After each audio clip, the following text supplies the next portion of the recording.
Hi everyone, today we're making a recipe that's inspired by my Italian father-in-law. We're making saffron rice. Now this is going to have some Italian porcini mushrooms, some white wine, a little bit of onion, and I'll tell you it's a very easy recipe to make and I know you're going to love it. And it's also a great side dish for just about any meat you want to put it with. So I'm Rockin' Robin and I'm going to show you how to do it right after this.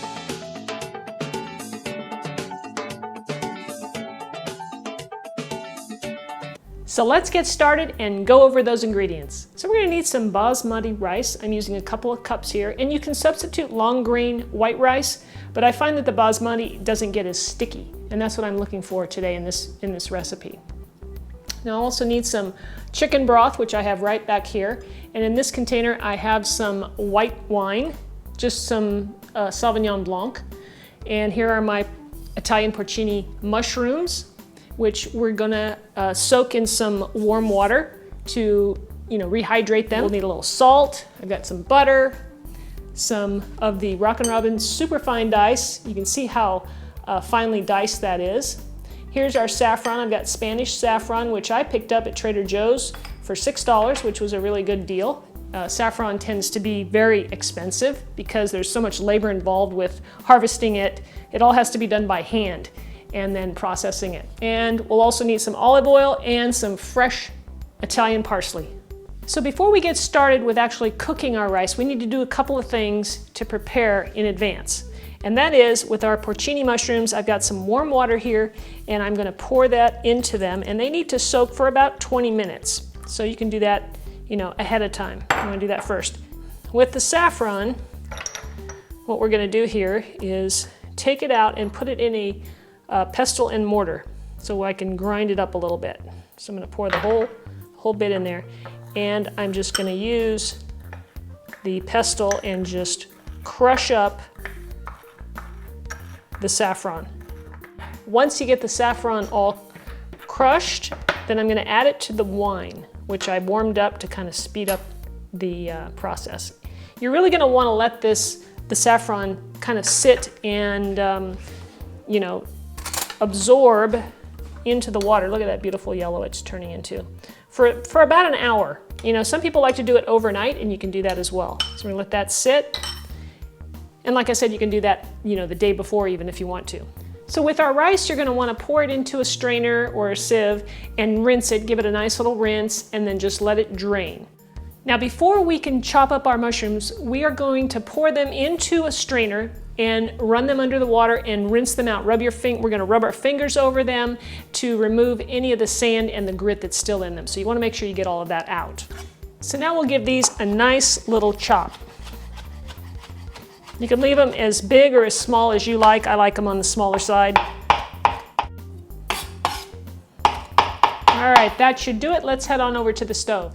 So the last thing we need to do is strain our saffron. So I'm going to go ahead and pour it through a sieve just to get all the big stuff out. I'm going to start out with my temperature over medium-high heat. I'm using a nice big frying pan here because I just like it. It works really well. And I'm going to add about a tablespoon of olive oil and some butter. All right, so I'm gonna toss in my onions, and we're gonna saute these for a few minutes before we add the mushrooms. I wanna get these to caramelize a little.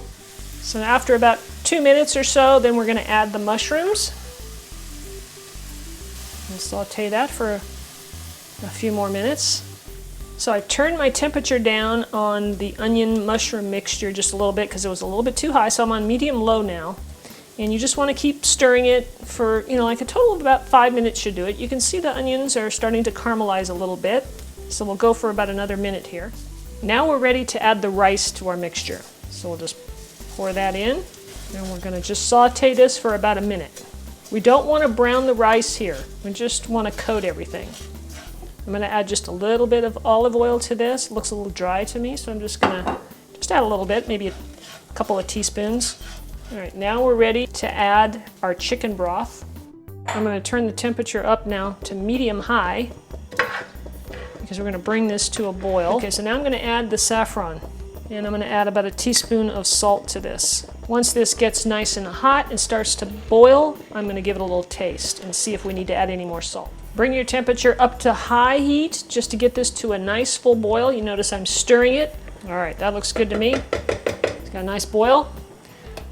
I'm going to cover it, turn the heat to low, set the timer for 20 minutes, and it'll be done. All right, guys, here is our rice. I just took it off the stove. You can see the steam rising here. It turned out beautiful. Isn't that a beautiful yellow color? God, that looks fantastic. All right, so I'm gonna serve some of this up here.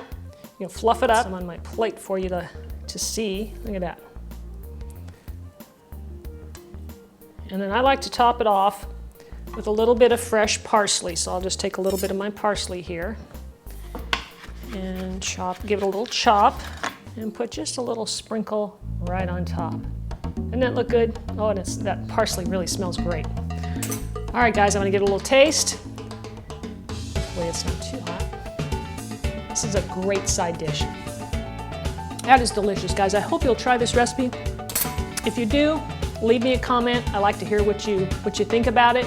And I'm also thinking about making a version of this risotto style, where that's that real creamy Italian rice that's just delicious. My husband wants me to try and make that too. So anyway, thanks so much for watching, everybody. I really appreciate it. And you know, if you like the video, be sure and share it with your friends and give me a thumbs up. All right, take care, everybody. We'll see you next time. What do we have here? Looks like Rockin' Robin forgot to put away some of her appliances and tools. No, not really. What this is see that roasting pan back there, for example?